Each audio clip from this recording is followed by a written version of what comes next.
Hi, welcome back to Buy Forever. So in this video I'm just going to show this Alien Invaders game. It's obviously based on the classic Space Invaders, but I've called it Alien Invaders.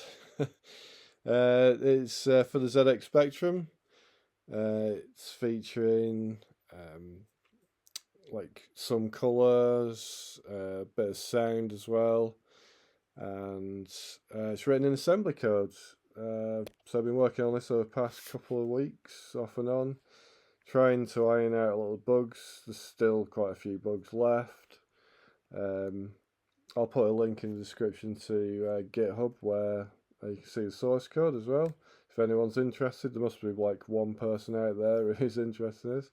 So let's just go ahead and have a go at playing this. So here we go. So as you can see, it's just classic shoot 'em up. You've got a total of 64 aliens, so a grid of 8 by 8, and yeah, they move down the screen and try to fire at you and shoot you. I've sort of designed all the sprites, if you can call them that, myself. I was quite pleased with some of these. They have two levels of animation, as you can see. Oh, there's the flying saucer that comes past. Try and catch that. I think I got it. The collision detection on that's not that brilliant, and also one of the sort of bugs, annoyingly, is some of the aliens don't actually get shot properly, reliably, like those two at the bottom weren't being shot. So I can see if I can get this last one, yeah, and then you level up, so level 2. It basically carries on endlessly, but actually gets faster, so the rate the aliens move increases every time you level up. So yeah, I'll just end that there. That's game over. So it goes back to the start screen. So yeah, there's like I said, there's quite a few known bugs and a to-do list. I put that on top of the source code. This is probably the first sort of. I've been playing around with different like test programs with drawing sprites and things on ZX Spectrum, but this is the first sort of game in assembly code I've actually done that's a bit more involved, shall I say. There's quite a bit more going on in this. If you look at some of the other games, they're on itch.io. A lot of those are ZX81.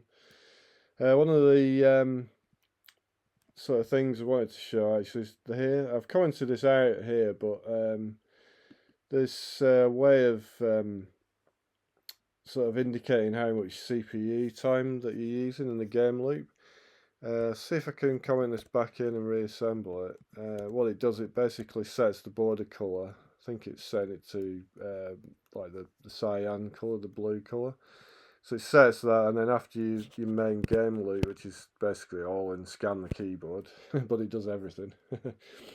After that, it sets it back to 0. So if I just assemble this quickly, some of this will be off the screen because I've just done a screen area. We need to reload. Oh, by the way, I'm on a MacBook Air that I'm borrowing, and I'm also running with ZXSP on there. So that didn't actually do it. Why has that not worked? Well, didn't save it. Okay. So go back to there, and so now you see at the side of the screen, just point out the mouse pointer. So this blue area, that's how much CPU everything's taking, and when you fire, and if you hit an alien, you can see this border actually gets like longer. So you see I'm using almost half the CPU to actually to run the main game loop. So I have a bit of time left to do all the features. Yeah, going back to the code for a second. I'll just comment that back in, out, sorry. Yeah, so there's basically, it's just a normal sort of game loop. Read the keys, depending on what keys pressed, move the move the player spaceship, which is sprite X position. So you can only move left and right in this at the moment. Fire the rocket. Call beep, which I should just does. It says, there I've got duration frequency. Actually, it's not. It's just like a lot slightly longer beep.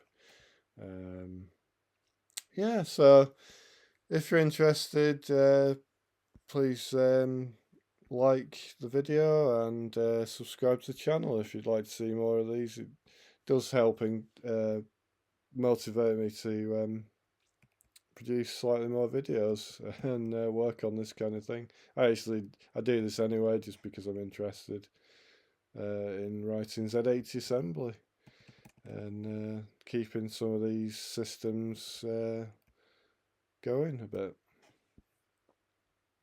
Okay, well, thanks for watching and bye for now.